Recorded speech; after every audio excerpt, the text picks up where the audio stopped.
नमस्कार साथियों। आज का टॉपिक है कि पैसा निवेश करने के टिप्स।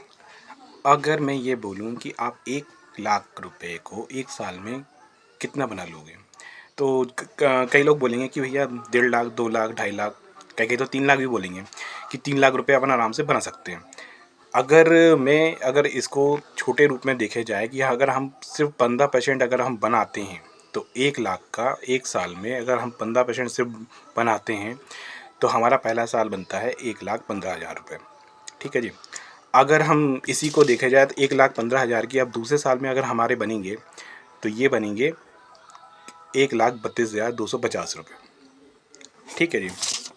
और यही तीसरे साल में यही 15% के हिसाब से 1,32,250 रुपये 1,52,087 रुपये हो जाते हैं।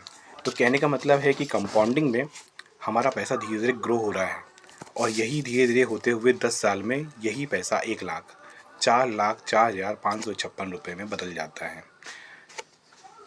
इसी के साथ ही अगर देखा जाए तो 20 साल में यही पैसा 16,36,654 रुपये हो जाता है, और 30 साल में यही पैसा 1,66,21,170 रुपये में बदल जाता है, और फिर यही 40 साल में 2,67,86,355 रुपये में बदल जाता है। अब हम लोग देखते हैं कि कई लोग अपने दादा को बोलते हैं, पोते को, मतलब दादा के दादा को बोलते हैं कि भैया अगर उस समय ये ज़मीन ले लेता या ये कुछ कर लेता तो आज हमारी पोजीशन ये होती।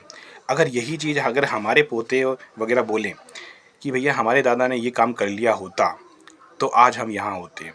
तो सोचिए ना, जब 1 लाख रुपए हमारे 40 साल में 2,67,86,355 रुपये बना रहे हैं, तो हमें ऐसा कुछ काम करना चाहिए अलग से कि जैसे हमारा पैसा इतना ग्रो हो। कहने का मतलब बस यही है कि आप बैंकिंग सिस्टम को थोड़ा सा पहचानिए कि कैसे ये बड़े बड़े लोग अपना पैसा इतनी तेज़ी से ग्रो करते हैं लंबे समय के निवेश में। तो आप अपनी दुकान से करिए या कहीं निवेश करिए, किसी भी तरह से करिए, लेकिन अपने लिए इतना पैसा अलग से बना कर रखिए। धन्यवाद।